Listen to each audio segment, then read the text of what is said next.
Hi అండి, hi guys. మరి మనము ఇంతకుముందు వీడియోలో శ్రేణులకు సంబంధించి అంకశ్రేణి గురించి చెప్పుకోవడం జరిగింది. శ్రేణులకు సంబంధించి అంకశ్రేణి గురించి చెప్పుకోవడం జరిగింది. అయితే ఈ వీడియోలో మనము గుణశ్రేణి గురించి చెప్పుకోబోతూ ఉన్నాము. గుణశ్రేణి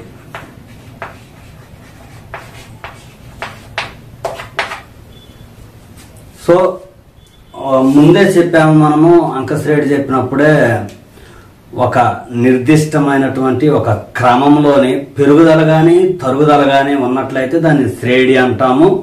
అయితే కూడికకు సంబంధించి మరియు తీసివేతకు సంబంధించి అంకశ్రేణి ఉన్నది. అంటే ఒక పదాన్ని కలపడము కానీ వరుసగా ఒక పదాన్ని తీసివేయడం కానీ అది అంకశ్రేణికి సంబంధించి ఉంటుందన్నమాట.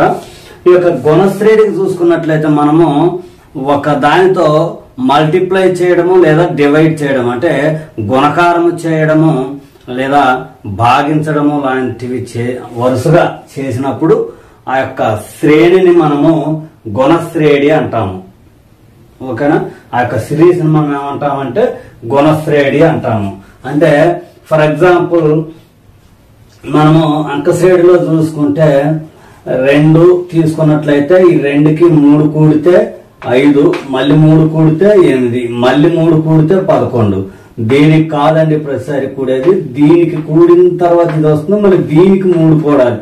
అంటే 3 3 3 అలా కూడుతూ పోతాం. ఓకే కదా?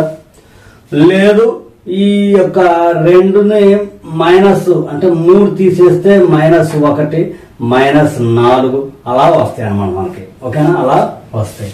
కానీ గుణశ్రేణికి వచ్చేసరికి అలా కాదు, గుణించాలి లేదా భాగించాలి. ఫర్ ఎగ్జాంపుల్ ఇదే 2 మనం తీసుకున్నట్లయితే, ఇదే 2 తీసుకుంటే ఈ యొక్క గుణకారం ఏంటంటే మనం 3 తీసుకుందాం, 3 చే గుణిస్తూ పోదాం. 2 3 6, 6 3 18. ఓకేనమ్మా? 18 3 3 10 30, 3 8 24, 54. ఇలా ప్రతిదాన్ని 3తో గుణిస్తూ పోతాం అన్నమాట. లేదు 5తో గుణించామనుకోండి, 2ని 2 5 10, 10 5 50, 55 250. ఇలా ఒక సంఖ్య చేత మనం గుణిస్తూ పోతున్నట్లయితే ఆ యొక్క శ్రేణిని గుణశ్రేణి అని మనము చెప్పుకోవచ్చు. అంకశ్రేణికైనా గుణశ్రేణికైనా మొదటి పదము ఏ కామన్. లేకపోతే అంకశ్రేణిలో వచ్చేసి మనకి ఈ రెండింటి యొక్క డిఫరెన్స్ వచ్చి దాన్ని డి అన్నాము. డిఫరెన్స్ కాబట్టి ఇది గుణిస్తుంది లేదా భాగిస్తుంది కాబట్టి రేషియోలో చెప్తామమ్మా. 6 అని తీసుకుంటాము. R =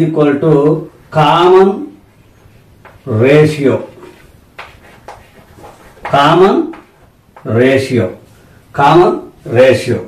ఏ అనేది ఇక్కడ 2గా తీసుకున్నట్లయితే మరి 6 ఎలా వస్తున్నాయా అంటే ఈ 2వ పదము బై మొదటి పదము. ఓకేనమ్మా?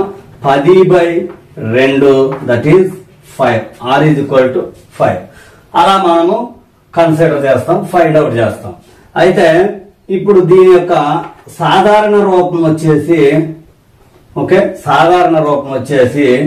మొదటి పదము ఏ, రెండవ పదము R అంటే R⁻1 అన్నట్టు, ఇక్కడ R⁻0 అన్నట్టు. అది మనం పెట్టకపోయినా పర్వాలేదు. R⁻0 అంటే 1, A × 1 ఈజ్ A. R⁻1 తర్వాత A × R² అంటే R⁻2, A × R³ అంటే R⁻3, so on n terms అంటే n పదాలు వచ్చేసరికి మనకు ఏమవుతుందంటే A ఇక్కడ ఫస్ట్ దానికి పవర్ లో 0 ఉంది. ఏ కామన్ అన్నిట్లోనే, అన్ని పదాల్లోనే ఏ ఉంటుంది. రెండవ పదానికి వచ్చేసరికి R పవర్ లో 1 ఉంటుంది. మూడవ పదానికి వచ్చేసరికి R పవర్ లో 2 ఉంటున్నాయి. అంటే ప్రతి పదములోనూ ఏ కామన్ గా ఉండి R యొక్క పవర్ 1 తగ్గుతుంది. గమనించాం కదా? ఓకేనా. అంటే n పదాలకు వచ్చేసరికి r power n minus 1, r power n minus 1. దీన్ని మనము nవ పదం కనుక్కోవడానికి tn అని కానీ an అని కానీ వాడతాము. ఫార్ములా వచ్చేసి a into r power n minus 1, a into r power n minus 1. ఓకేనమ్మా.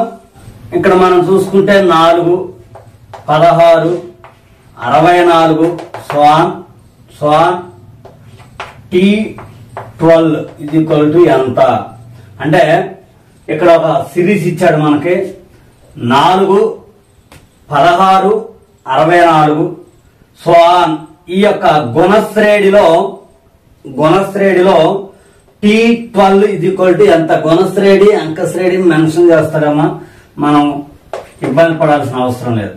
అయితే మనం ఇక్కడ T12 ఇది ఈక్వల్ టు ఏం తెచ్చుకోవచ్చు, a ఇంటూ ఇక్కడ 12 ఉంది కాబట్టి r power 11, a into r power 11.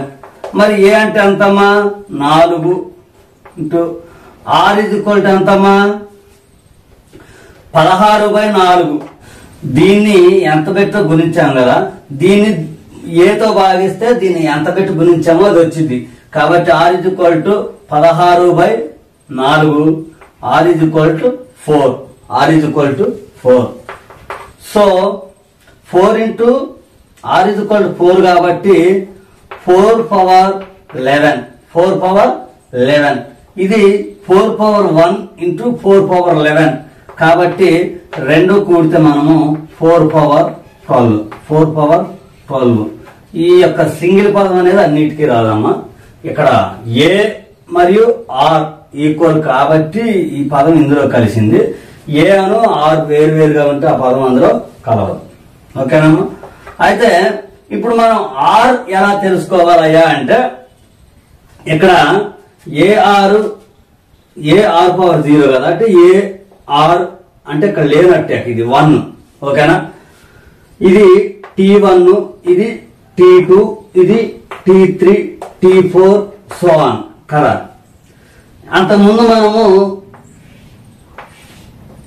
అంకశ్రేణిలో చేసినప్పుడు T2 మైనస్ T1 వేసాము, లేదా T3 మైనస్ T2 వేసాము, లేదా T4 మైనస్ T3 వేసాము.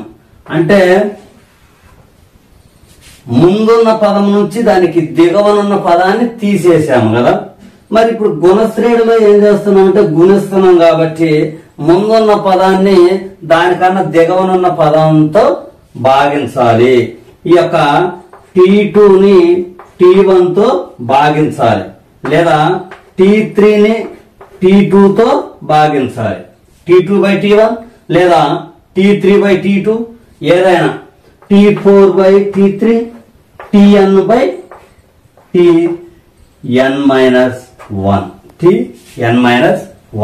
అంటే ఒక పదాన్ని దానికంటే ముందున్న పదంతో భాగించాలి. ఇక్కడ మనకి ఏమొచ్చింది, ఇక్కడ r పవర్ 0 లేనట్టే చేద్దాం మనం. T2/T1, T2 ఎంతమ్మా ar/T1 ఎంత a, that is a cancel, మిగిలింది మనకి ఏంటి అది r. ఇంకా ఇలాంటి లెటర్స్ లో ఇస్తే ఇప్పుడు మనం ఏం చేసాము, ఇది T2, ఇది T1, T2/T1 వేసాము. ఎంత వచ్చింది మనకి 4 వచ్చింది. ఓకే కదా.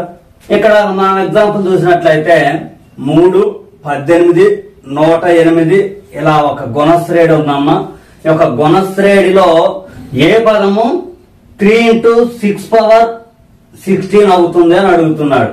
3, 18, 108 ఇలా స్వాన్ ఏ పదము ఎన్నవ పదము అంటే స్వాన్ ఇందులో ఇది వస్తుంది అనమాట. 3 into 6 పవర్ 16 అయితే Tn is equal to ఎంత అని అడుగుతా ఉన్నాడు. Tn is equal to ఎంత అని అడుగుతా ఉన్నాడమ్మా.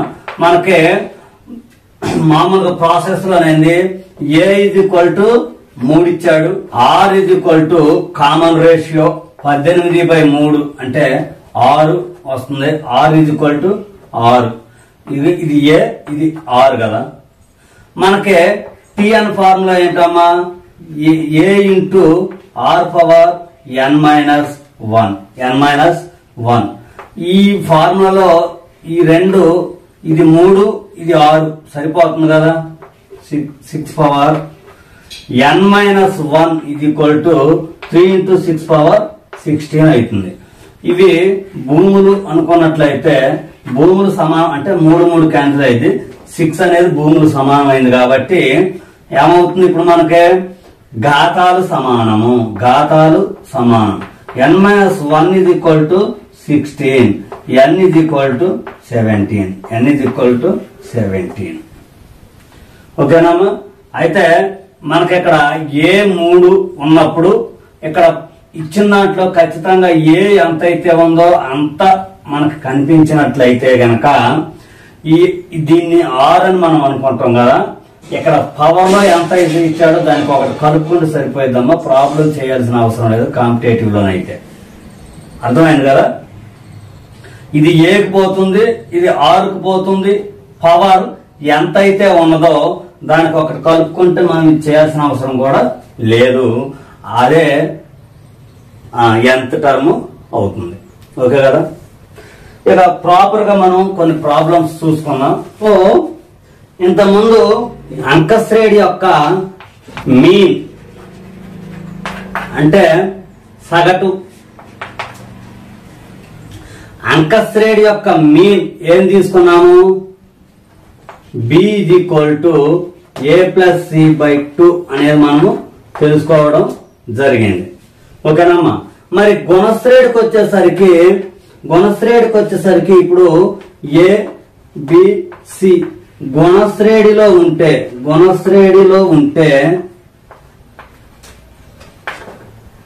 b is equal to ఎంత? దీని నుంచి మనకి ఇది T1 అనుకుంటే ఇది T2, ఇది T3. ఓకేనమ్మా? మనకేం తెలుసు? T2 by T1 ఇది equal to T3 by T2. ఎందుకని? ఇందులో నుంచి ఇది తీసేసిన ఆర్ వచ్చింది, ఇందులో ఇది బై ఇదేసిన ఆర్ వచ్చింది, ఇది బై ఇదేసిన మనకు వచ్చేది ఆర్. ఇవన్నీ ఆర్ కాబట్టి ఇవి రెండు మనకి సమానమైనట్టుగా లెక్క అన్నమాట. మరి సమానమైనప్పుడు మనం క్రాస్ మల్టిప్లికేషన్ చేస్తే ఇదేమొస్తుంది? T² అంటే T2² is equal to T1 into T3 వస్తుంది. T1 into T3. మరి T2 అంటే ఏంటదమ్మా? B.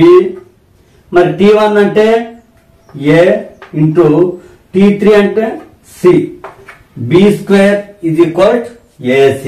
B² is equal to AC వస్తుంది అన్నమాట. ఇలా ఇచ్చి B వాల్యూ అడుగుతా ఉంటారన్నమాట. మనం ఒక ఎగ్జాంపుల్ ప్రాబ్లం చూద్దాం, అర్థమవుతుంది. ఓకేనమ్మా? దీనికి సంబంధించిందే x ప్లస్ 8 x ప్లస్ 32 ఇలా ఒక గుణశ్రేణిలో ఉన్నప్పుడు x విలువ ఎంత అని అడుగుతా ఉన్నారు. మనకి x విలువ ఎంత అని అడుగుతా ఉన్నారు. మనకి ఇది తెలియలేదనుకోండమ్మా, ఇది బై ఇది వేసుకోవాలి. ఏది వేసుకున్నా పర్వాలేదు. ఇది తెలుసు కాబట్టి B² is equal to AC అంటే x plus 8 whole square is equal to x into x plus 32. ఓకేనమ్మా? x² ప్లస్ 8² అంటే 64 plus 2ab 16x is equal to x² x into x x² 32x plus 32x. x² cancel అయిందమ్మా. ఓకేనా? 32x కి 16x పోతే 16x ఉంటుంది, 16x ఉంటుంది. ఓకేనమ్మా?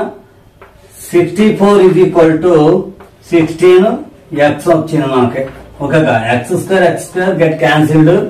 16 అనేది 32లో 2 సార్లు పోతుంది కాబట్టి ఇది ప్లస్ మైనస్ చేసేది. మనము ఒక 16 పోయింది, ఒక 16 ఉందమ్మా. బై కాదు కదా, ప్లస్ మైనస్ లో ఉంది. ఓకేనమ్మా? Okay. 16x is equal to 64, x is equal to 64/16. ఓకేనమ్మా? 4 ఎక్కువ ఇందులో ఒక 4 4 6 4 24 ఇందులో 4 సార్లు ఓకేనా 4 మళ్ళీ ఇందులో ఎన్ని సార్లు 4 సార్లు x = 4 x = 4 ఓకేనామా మరి ఇందులో పెట్టి చూద్దామా x = 4 4 4 + 8 12 తర్వాత 4 + 32 అంటే 36 ఓకేనమ్మా అంటే 4 12/4 వేస్తే ఇక్కడ r వాల్యూ 3 వస్తుందమ్మా 4 3 12 12 3 36 12 3 36 సరిపోయింది కదా T8 = 192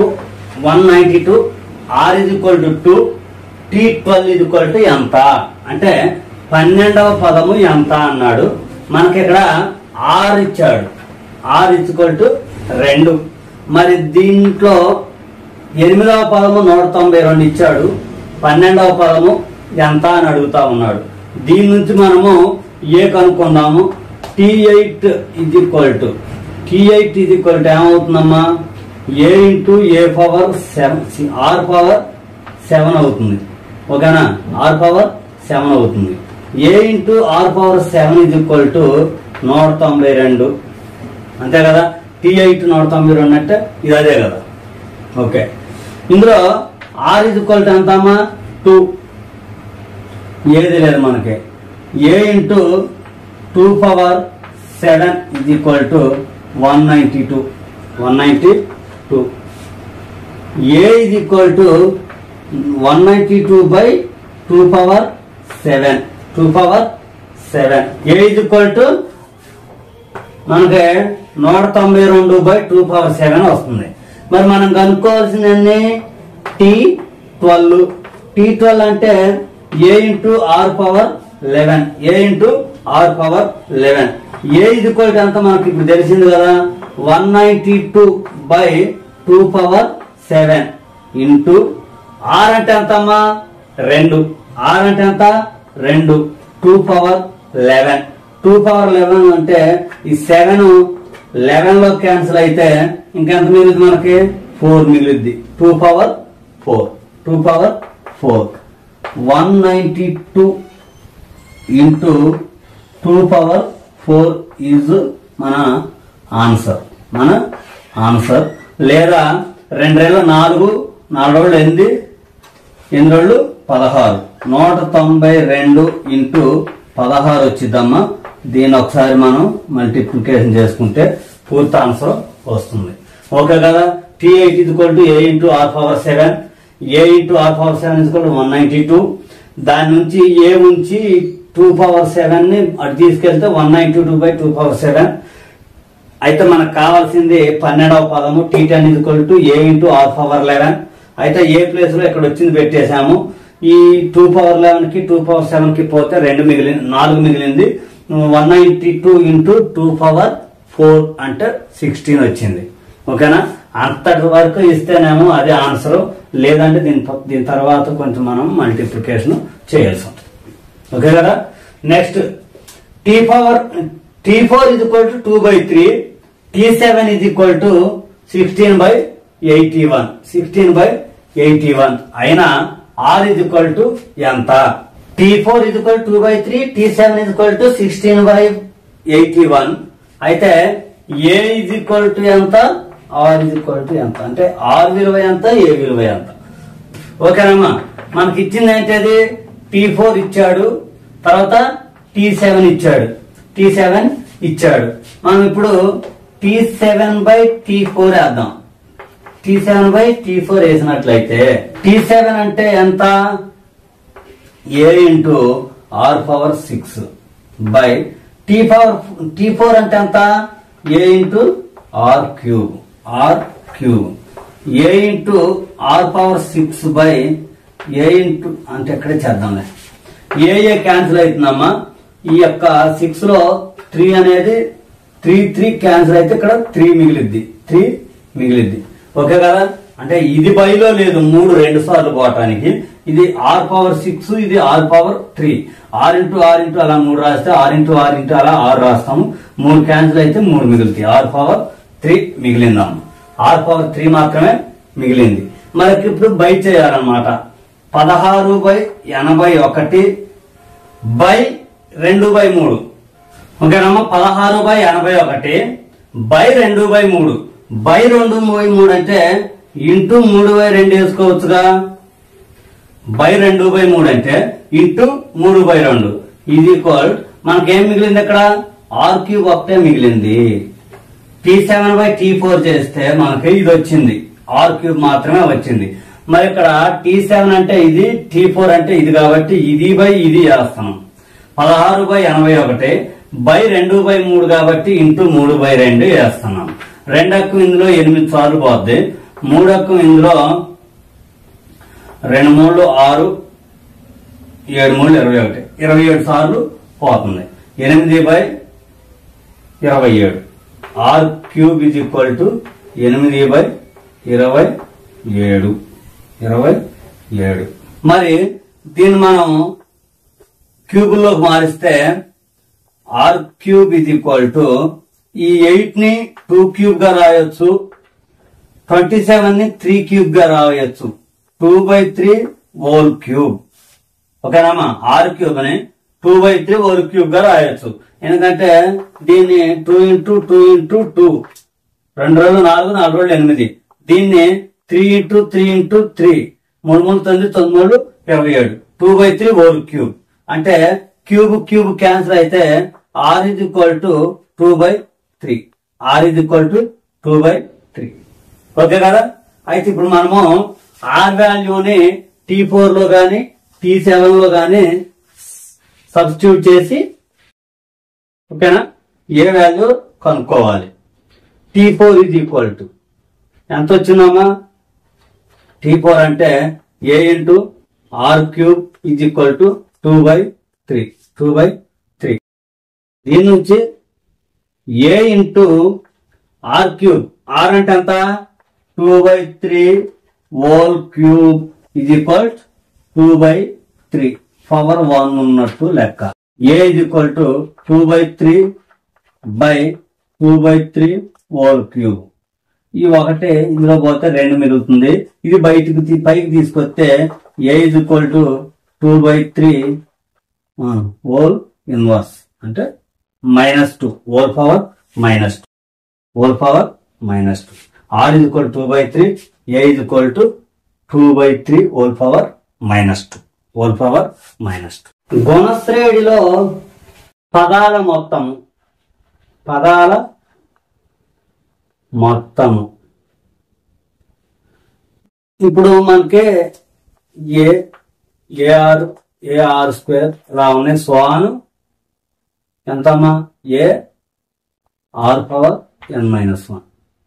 ఇప్పుడు Tn మనం ఇంత ముందు తెలుసుకున్నాం. Tn is equal to ఏంటది a × r⁻n−1. Tn is equal అంటే ఎన్నవ పదం అదే పదం.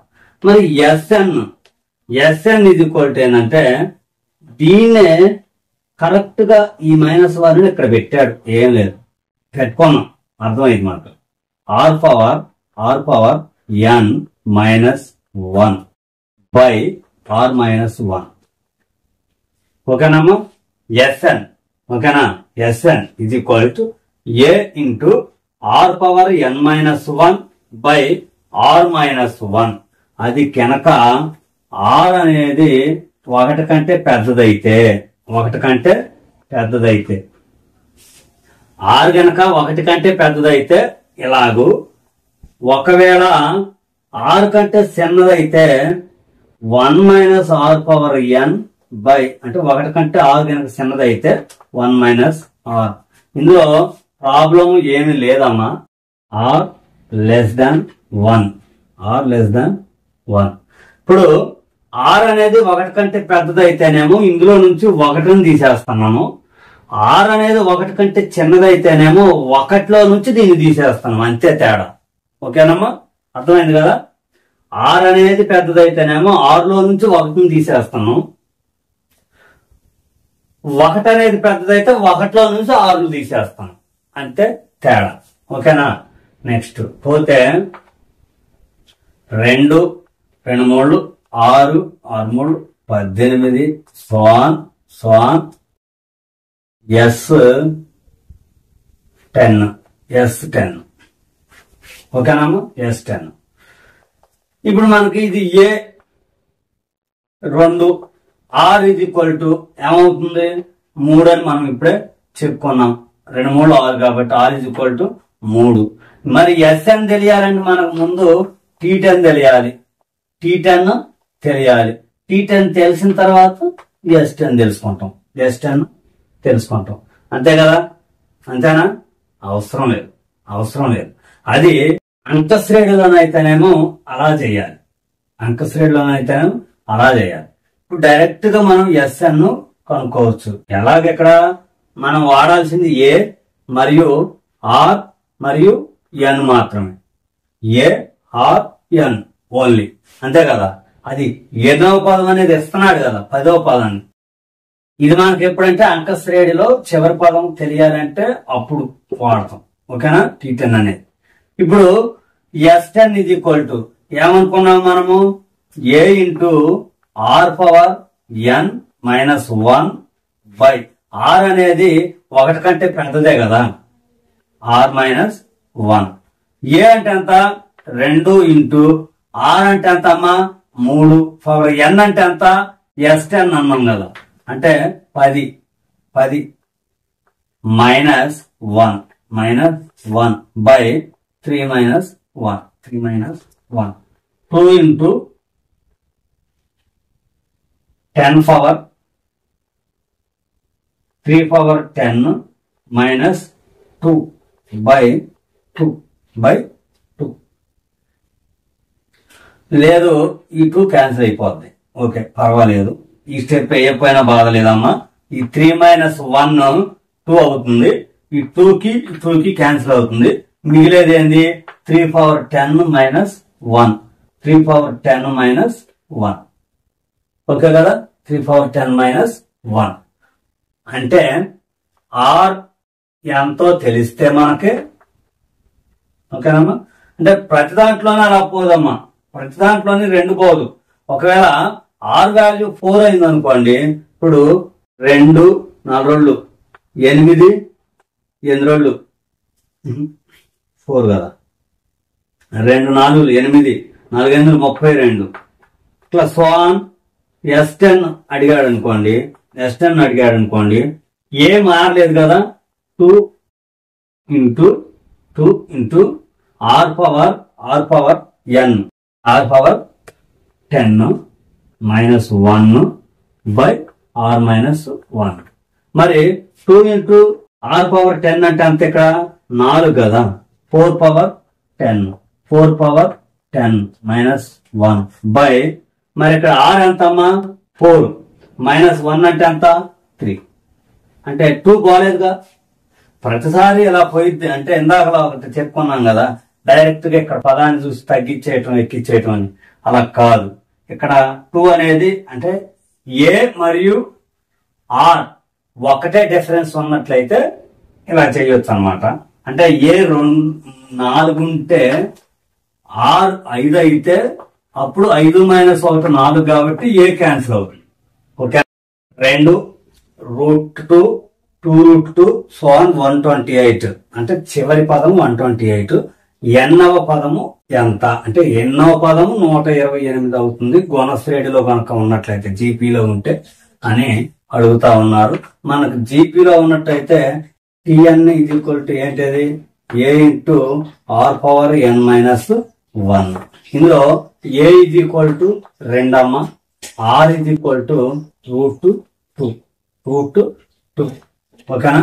√2 కాబట్టి n తెలియదు మనకి. Tn is equal to ఎంత? 128. Tn is equal to ఎంత? 128. A అంటే 2 into R అంటే √2 whole power N minus 1 okay కదా? నెక్స్ట్ దీని నుంచి మనము 2 ఇందులో క్యాన్సిల్ చేస్తే 64 వస్తుందమ్మా.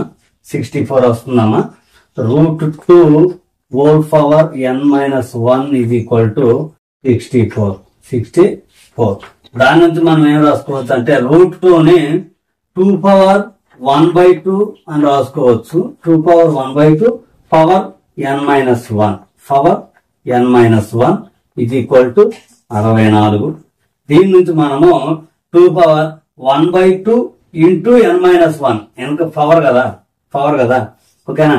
2^1/2 ఇంటూ n-1 అంటే క్లియర్ గా n-1/2 అని అర్థం అవుతుంది. ఇది ఈక్వల్ టు ఈ 64 మనము 2^6 గా రాసుకోవచ్చు. 2^6 గా రాసుకోవచ్చు.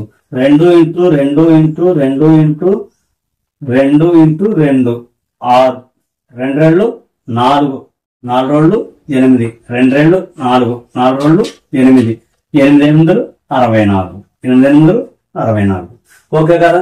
2^6 భూములు సమానం కాబట్టి ఘాతాలు సమానం ఓకేనమ్మా. n-1/2 ఇది ఈక్వల్ టు 6 ఓకేనా. n-1/2 ఇది ఈక్వల్ టు 6 n-1/2 ఇది ఈక్వల్ టు 6 మరి n-1 ఇది ఈక్వల్ టు 12 n ఇది ఈక్వల్ టు 30 n ఇది ఈక్వల్ టు 30 అంటే 13వ పదం 128 అవుతుంది. 128 ఓకేనా. మనం ఇప్పటిదాకా గుణశ్రేణికి సంబంధించింది చూసుకున్నాము. గుణశ్రేణి అయినా అంకశ్రేణి అయినా మనం కనుక్కోవాల్సింది ఏందయ్యా అంటే ఏ ఇస్తాడు, డిఫరెన్స్ ఇస్తాడు, లేదా n పదాల మొత్తం ఇది SN. వీటిలో ఏ మరియు డి తెలిస్తే మనకి TN తెలుసుకోవచ్చు, SN తెలుసుకోవచ్చు. ఒకవేళ ఈ రెండిట్లో ఏదన్నా ఇస్తే డి తెలుసుకోవచ్చు. ఈ విధంగా ఈ 4 అడిగే ఛాన్స్, ఈ 4 ఏదన్నా ఒకటి అడిగే ఛాన్స్ ఉన్నదన్నమాట ఓకేనమ్మా. ఆ 4 ఏదన్నా ఒకటి అడిగే ఛాన్స్ ఉంది. అదే గుణశ్రేణికి వచ్చేసరికి ఏముంటుంది, కామన్ డిఫరెన్స్ R ఉంటుంది. తర్వాత మళ్ళీ ఎన్నవ పదము TN, n పదాల మొత్తము SN. ఇందులోని కూడా ఈ 4కు సంబంధించి అడిగేటటువంటి ఛాన్స్ ఉన్నది. కాబట్టి ఈ ప్రశ్న ఏ విధంగా అడిగినా గానీ దాన్ని ఏది ఇచ్చాడో ఏది కనుక్కోవాలో ఒకసారి ఆలోచించి మనము తేలిగ్గా చేసేసుకోవచ్చు. అయితే మనకి హరాత్మక శ్రేణి అనే HP హరాత్మక శ్రేణి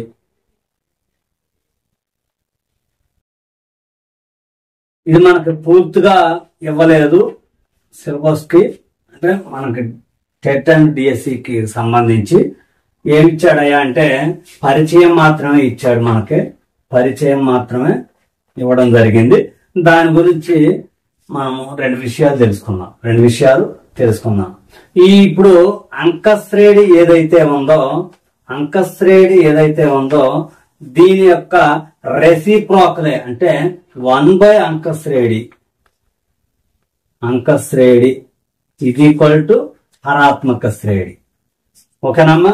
అంకశ్రేణి యొక్క రెసిప్రోకలే ఈ యొక్క హరాత్మక శ్రేణి ఓకేనా.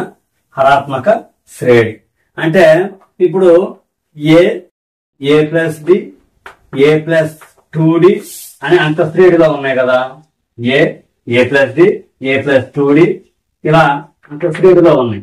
కానీ ఈ యొక్క హరాత్మక శ్రేణిలోకి వచ్చేసరికి 1/a 1/a plus d 1/a plus 2d so 1/a plus n-1 into d. ఇది దాని సాధారణ రూపం. హరాత్మక శ్రేణి యొక్క సాధారణ రూపము 1/a 1/a plus d 1/a plus 2d so 1/a plus n-1 into d ఓకేనమ్మా. మనకి హెచ్పిలో TN కావాలంటే మనకు మామూలుగా ఇదే కదా. అంటే అంకశ్రేణిలోకి వచ్చేసి a plus n-1 into d. ఇందులోకి వచ్చేసరికి 1/a plus n-1 into d ఓకేనమ్మా. SNకి వచ్చేసరికి దీని యొక్క రెసిప్రోకల్ SN అని చెప్పుకోకూడదు. ఎందుకంటే హరాత్మక శ్రేణికి వచ్చేసరికి n పదాల మొత్తము అనేది లేదు.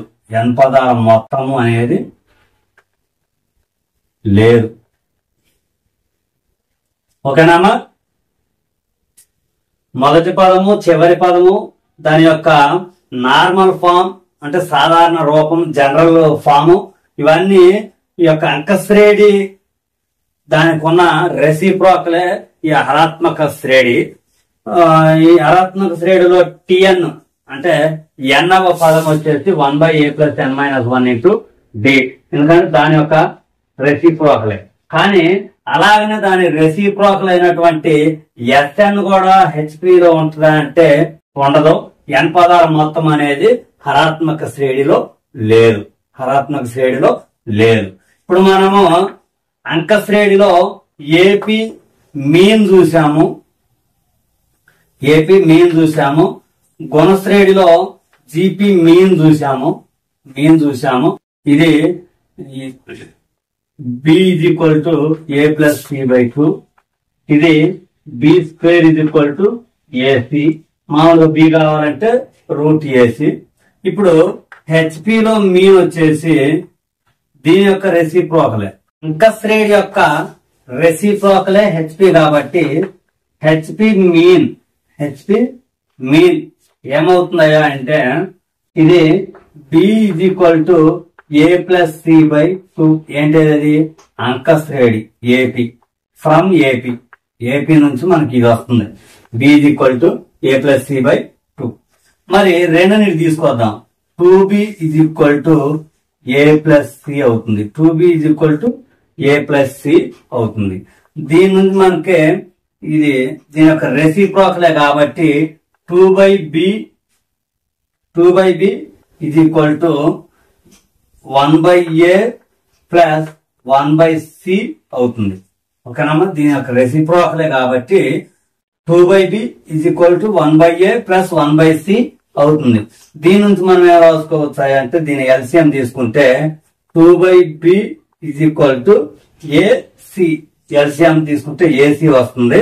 పైన ఇవే వస్తాయి కాబట్టి a+c/ac.